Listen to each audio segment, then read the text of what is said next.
कुछ लोग जवानी के जोश में आकर कुछ ऐसी गलतियां कर देते हैं कि कभी-कभी तो उन गलतियों की वजह से उनको अपनी जान से भी हाथ धोने पड़ जाते हैं।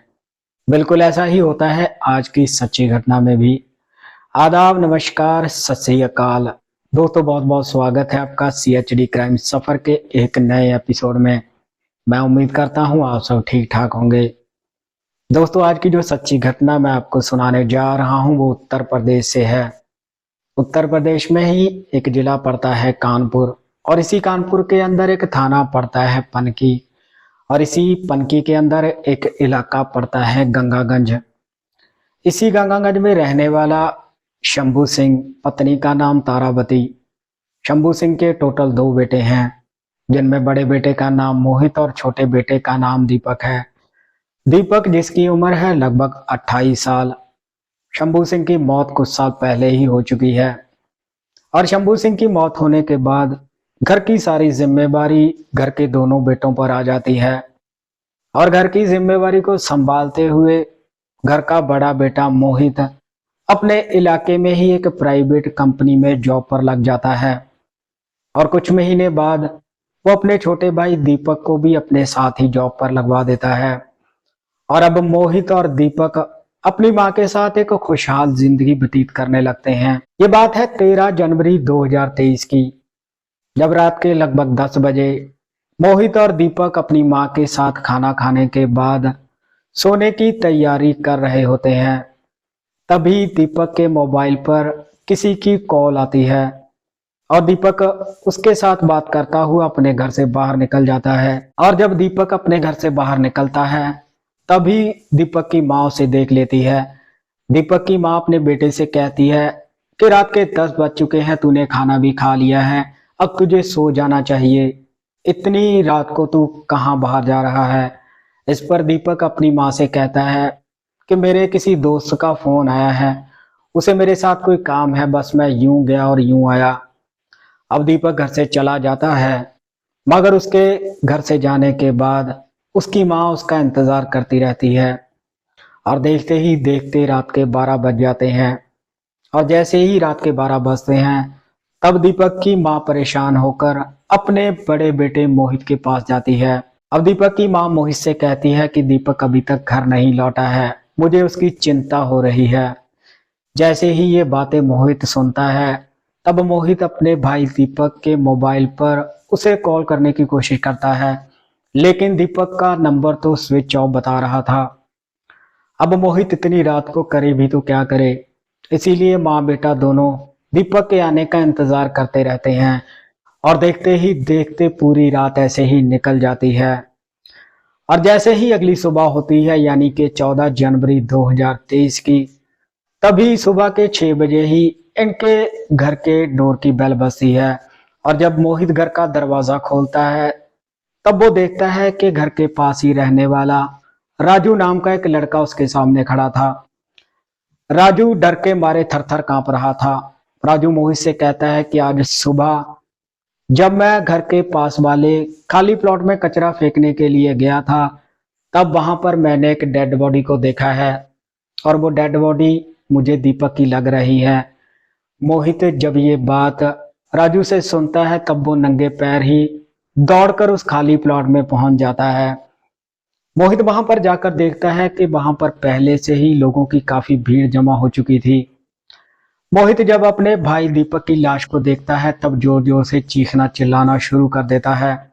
और जैसे ही ये बात मोहित की माँ को पता चलती है, वो भी रोती बिलखती हुई उस खाली प्लॉट में पहुंचती है, और अपने बेटे की लाश को अपने गले से लगाकर दहाड़े मारकर रोना शुरू कर देती है। और जैसे ही इस बात की जानकारी पुलिस को मिलती है, फौरन ही पुलिस भी घटनास्थल पर पहुंच जाती है। पुलिस लाश का निरीक्षण करती है, तब देखती है कि दीपक के सर को किसी ने पत्थर से बुरी तरह से कुचल दिया था, और काफी मात्रा में खून बहने के कारण ही दीपक की मौत हो चुकी थी। अब पुलिस वाले दीपक की लाश को पोस्टमार्टम के लिए भेज देते हैं। पोस्टमार्टम के लिए भेजने के बाद पुलिस वाले दीपक की मां और उसके भाई मोहित से पूछताछ करते हैं। तब जाकर दीपक की मां पुलिस को बताती है कि रात के 10 बजे दीपक के मोबाइल पर उसके किसी दोस्त का कॉल आया था, और उसी से बात करता हुआ दीपक अपने घर से बाहर निकला था। पुलिस वाले जब दीपक की सीडीआर निकालते हैं तब वो देखते हैं कि 13 जनवरी 2023 को रात के लगभग 10 बजे दीपक जिस नंबर पे बात करता हुआ अपने घर से बाहर निकला था वो नंबर किसी शशांत नाम से रजिस्टर्ड था और शशांत दीपक के घर के पास ही रहता था। पुलिस वाले शशांत को अपनी हिरासत में लेकर आते हैं और दीपक की हत्या के बारे में पूछताछ करते हैं।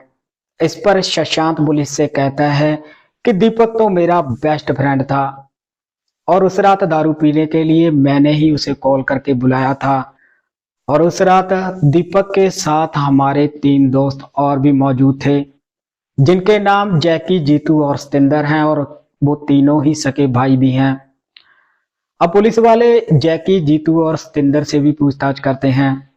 इस पर वो तीनों भी वही जवाब पुलिस को देते हैं जो शशांत ने पुलिस को दिया था।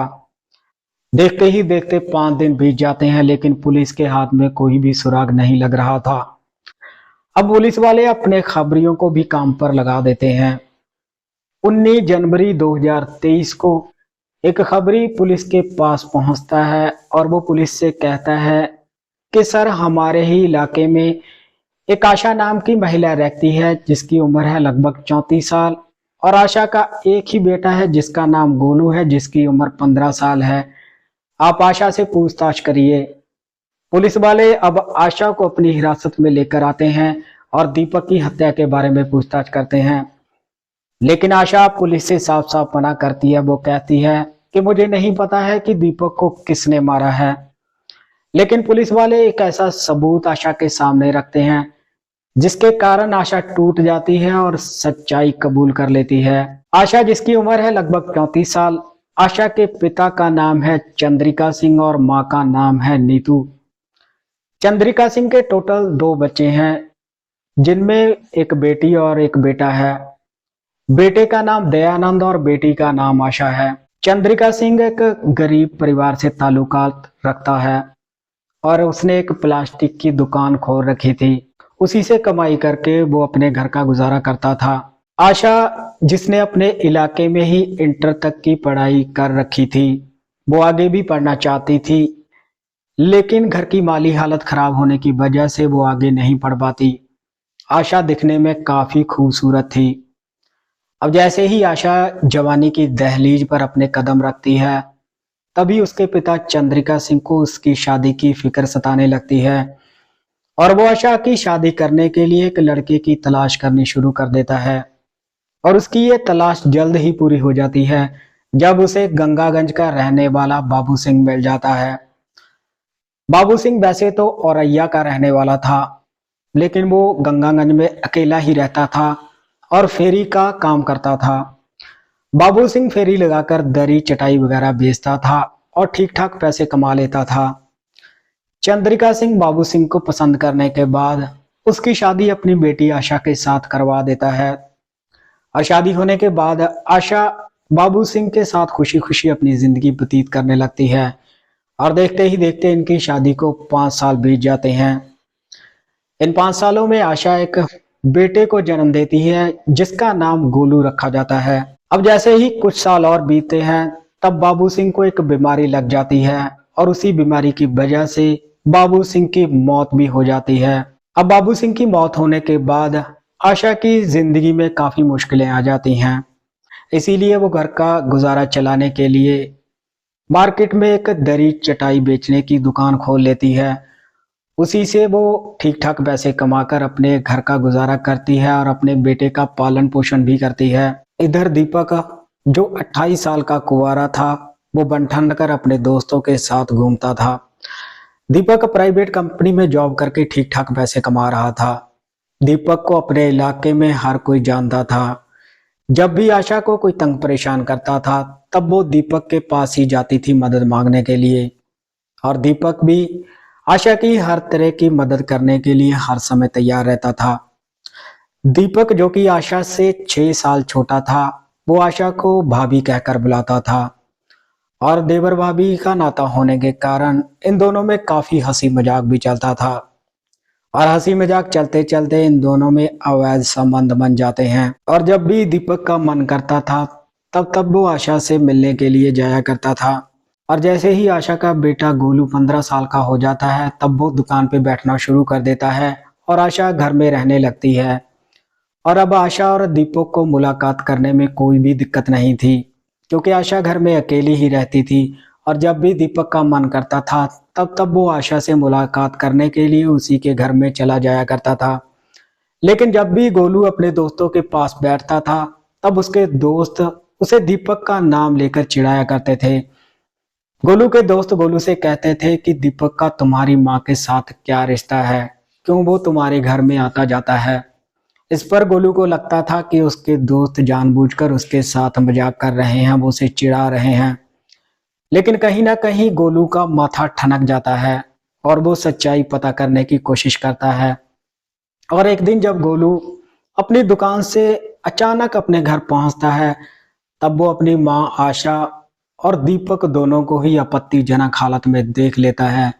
लेकिन गोलू अपनी माँ से कुछ भी नहीं कह पाता। वो सीधा पहुंचता है अपने मामा दयानंद के पास और सारी बात अपने मामा को बता देता है। अब आशा का भाई दयानंद आशा के घर में जाकर आशा से कहता है कि तुम जो भी ये हरकतें कर रही हो वो ठीक नहीं है, कम से कम अपने बेटे के बारे में सोचो। तुम अगर ऐसी हरकतें करोगी तो गोलू कैसे किसी को अपना मुंह दिखाएगा। और दयानंद की ये बातें आशा के दिमाग में बैठ जाती हैं और उसकी आंखों में एक चमक आ जाती है।